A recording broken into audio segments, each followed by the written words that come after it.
On the 19th of June 2000, a planning application was submitted by Cherhill Parish Council for the erection of a new bus shelter that was designed by Julian Taylor, a local architect. The pen drawings on the plan show the shelter much as it finally turned out, with thatched roofing, large section oak timbers and seating, and a clock face of Roman numerals to be inserted into the paving. Permission was granted on the 8th of August 2000, with the Gazette and Herald reporting that work was due to commence on the £12,000 project during the weekend of the 7th to the 8th of October 2000. At the time the work started, only £7,500 of funds had been collected. Work was ongoing in January 2001 with the installation of a thatched roof, but the sundial, seating and planting were still to be completed.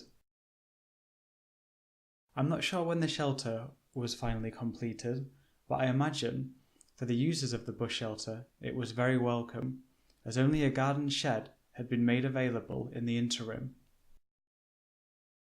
The shelter was eventually completed and contains a time capsule under the sarsen in the centre of the clock face.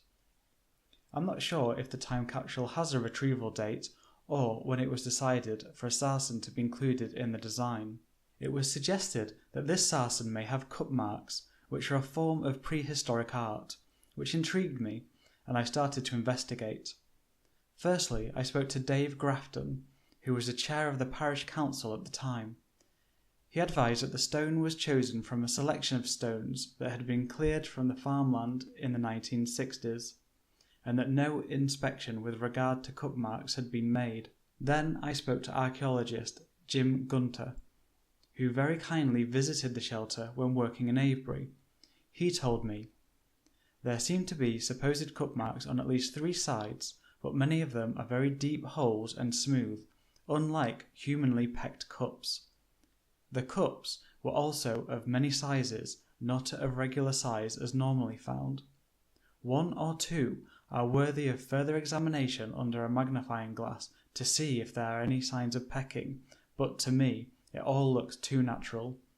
I was unable to find any sign of polishing areas, so I wouldn't count this as a polisher." So, it looks like the marks on this stone were probably made by plant roots prior to sand hardening and creating the stone. The addition of a sarsen stone, along with the thatch, really ties the bus shelter with the history of the surrounding area and creates a unique and well-executed building, one for Cherhill to be proud of, and one I always glance at with admiration when passing.